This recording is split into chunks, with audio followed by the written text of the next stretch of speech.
Olá, gente querida que segue o Decote. Hoje nós temos uma missão aqui um pouquinho complicada, mas para isso trouxemos um grande especialista. Nós vamos conversar sobre meditação e ciência. Como é que essas duas vertentes aí se conversam e conversam de maneira muito séria. Eu vou conversar com Francisco Natter. Tudo bem, Francisco? Prazer imenso recebê-lo no Decote.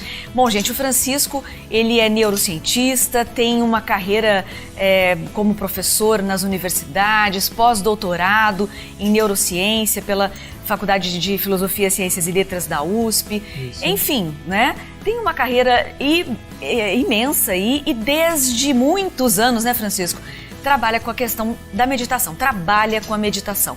Francisco, vamos desmistificar essa história? Meditação é ou não é assunto, vamos dizer assim, para as pessoas espiritualizadas? É também, né? É para as pessoas espiritualizadas, mas é para todo mundo que busca o autoconhecimento, que busca estar em contato consigo mesmo. A meditação, né, desde esse início meu aí, quando eu era bem jovenzinho, né, fazendo os meus estudos na universidade, fazendo as pesquisas científicas que nada tinham a ver com a meditação, sempre acompanhou a minha vida, porque eu encontrei os benefícios da meditação frequentando um templo na época, aqui em Ribeirão Preto, né? Então, por isso de muitas pessoas pensarem que a meditação ela tem esse viés ou que ela está sempre relacionada à espiritualidade. Conversa com a espiritualidade. E conversa com a espiritualidade, sim. Mas também hoje, passados alguns anos, eu não vou falar quantos, porque aí eu vou falar mais da minha idade, a gente tem na ciência uma maneira de verificar como que a meditação está afetando ou atuando para o bem-estar geral do corpo. Porque neste momento a neurociência entra numa fase de grande avanço e a gente consegue trabalhar e verificar o cérebro e o que está acontecendo com o cérebro com o indivíduo vivo. A meditação está acontecendo principalmente aonde? Aqui na cabeça, no cérebro. Então, tem muitas universidades estudando com grupos mesmo de pesquisa relacionados à meditação, né? Eu conheço pessoas, por exemplo, que vão para a Universidade Federal de São Carlos, a Universidade Federal em São Paulo e fazem parte de grupos de pessoas que meditam, né? Pensando justamente no benefício, na cura de algumas doenças. Como é que isso atua e como é que está acontecendo esse grande interesse da ciência pela meditação? Então, eu acredito que, como no início, né, dos meus estudos na meditação, porque eu precisei compreender quais eram os princípios, né, o que estava relacionado à meditação, porque eu já tinha a alma de cientista, né, então eu já tinha uma formação que me dizia, olha, compreenda o que você está fazendo. Mas vamos tentar falar e separar, né, para explicar essa questão, para falar sobre essa questão, que ela envolve muitas respostas. Mas de qualquer maneira, eu compreendo que há possibilidade hoje de você estar ou num estado meditativo com o seu cérebro monitorado, né? E aí compreender o que está acontecendo dentro da sua cabeça no momento, por exemplo, em que você está concentrado, no momento em que você está visualizando alguma coisa, no momento em que você vai prever o tempo das coisas. Vamos dar um exemplo do tempo. Eu estudei muito tempo, né, da minha pesquisa, aliando como a gente percebe a passagem do tempo. Por exemplo, eu não sei quantos minutos se passaram desde o início dessa minha conversa com você, mas o meu cérebro está registrando de alguma maneira essa passagem de tempo.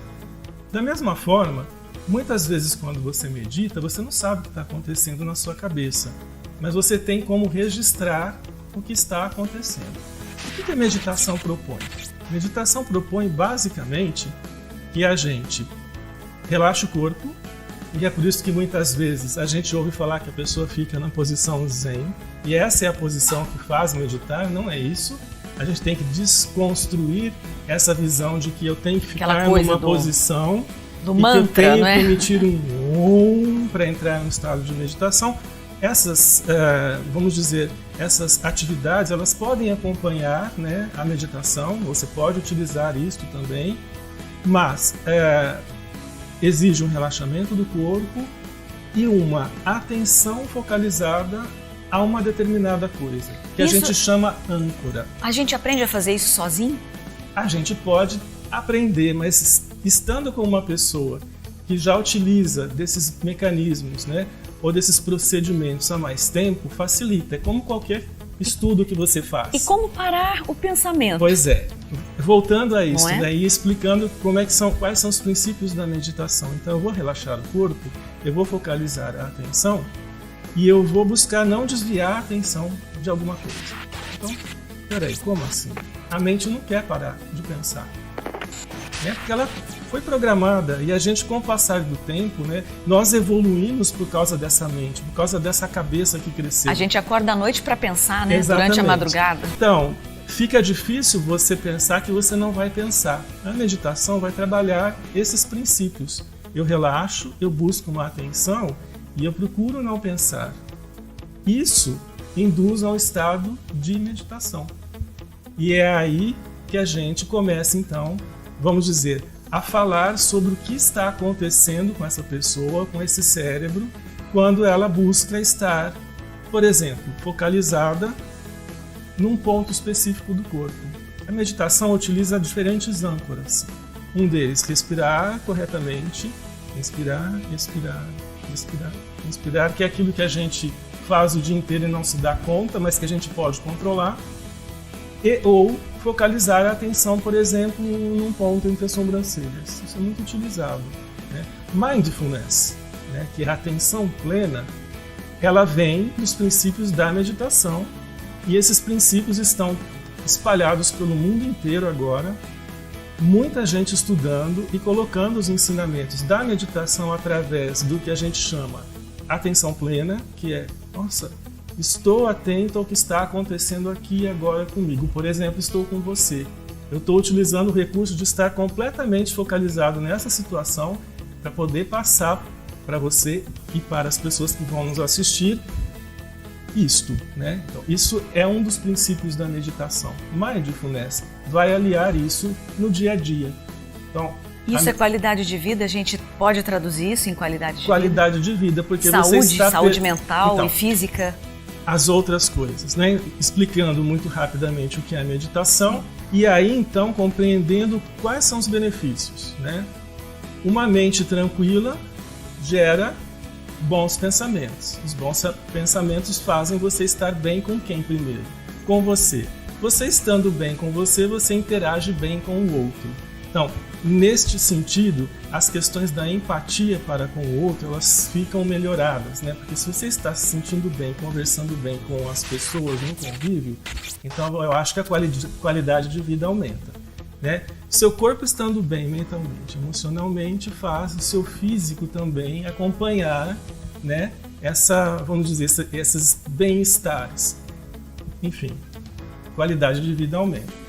Neste sentido, a gente imagina que a saúde é global, ela não está só no fato de você cuidar e dar medicamentos uns para os outros para que você cure a consequência e não a causa. As causas da nossa felicidade estão dentro de uma maneira de pensar e ver a vida.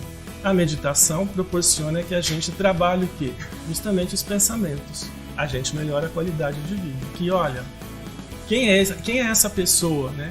Como que eu interajo primeiro comigo, como eu compreendo como é o meu corpo. E a ciência tem mostrado isso, quais áreas são mais ou menos ativadas quando a gente medita.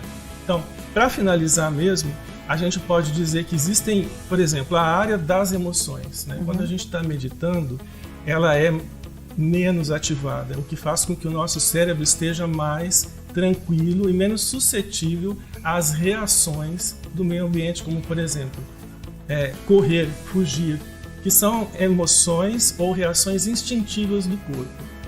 Outras áreas, a área frontal da cabeça, que está relacionada a como a gente pensa, como a gente controla os nossos pensamentos, como a gente estabelece uma relação do pensamento com a emoção, também são ativadas. Enfim, é muita informação para pouco tempo. Tá certo. Querido, muito obrigada pela tua participação, tá bom? E eu agradeço imensamente. Okay. E agradeço a vocês também que nos acompanham aqui semanalmente com novos conteúdos. Não se esqueça, inscreva-se no nosso canal e acione o sininho, é bastante importante pra gente. Até a próxima!